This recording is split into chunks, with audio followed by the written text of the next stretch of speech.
कुतुबुद्दीन ऐबक की कहानी एक ऐसे बच्चे से शुरू होती है जिसे तुर्किस्तान में पकड़कर गुलामों के बाजार में बेच दिया गया। छोटा सा बच्चा, लेकिन दिल में हिम्मत, दिमाग में तेजी और स्वभाव में ईमानदारी थी। एक अफगान व्यापारी ने उसे खरीदा और आगे चलकर उसे मोहम्मद घोरी के पास पहुंचाया। घोरी ने ऐबक में सिर्फ एक गुलाम नहीं देखा, बल्कि एक बहादुर योद्धा देखा। इसी वजह से ऐबक धीरे धीरे घोरी का सबसे भरोसेमंद सैनिक बन गया। उसने युद्ध कौशल, रणनीति और प्रशासन सब में खुद को साबित किया। घोरी ने उसे भारत के सैन्य अभियानों की जिम्मेदारी दे दी।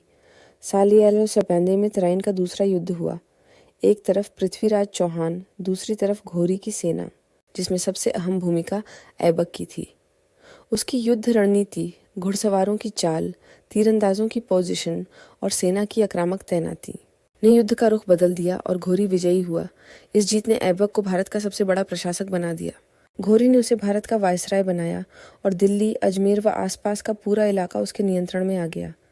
ऐबक ने प्रशासनिक ढांचा मजबूत किया, सेना को संगठित किया और दिल्ली में मजबूत शासन स्थापित किया। साल 1206 में घोरी की हत्या हो गई।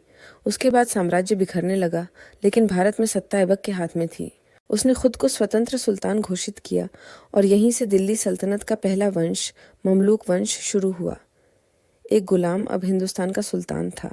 अपनी उदारता की वजह से लोग उसे लखबख्श यानी लाखों बांटने वाला कहने लगे। सैनिकों को जमीनें, विद्वानों और कवियों को इनाम, उसका शासन लोगों में लोकप्रिय था। स्थापत्य में उसका सबसे बड़ा योगदान कुतुब मीनार की नींव। उसने पहला तल बनवाया और बाद में उसके दामाद इल्तुतमिश ने इसे पूरा किया।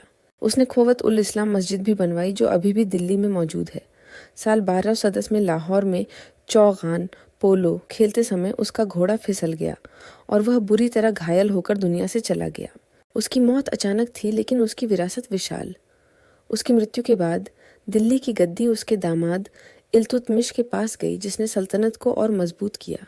लेकिन इतिहास हमेशा याद रखेगा कि एक बच्चा जिसे बचपन में गुलाम बेचा गया, वही आगे चलकर भारत की सबसे बड़ी सल्तनत की नींव रख गया। यही कुतुबुद्दीन ऐबक की असली कहानी है, हिम्मत, मेहनत और किस्मत के सही मोड़ की कहानी।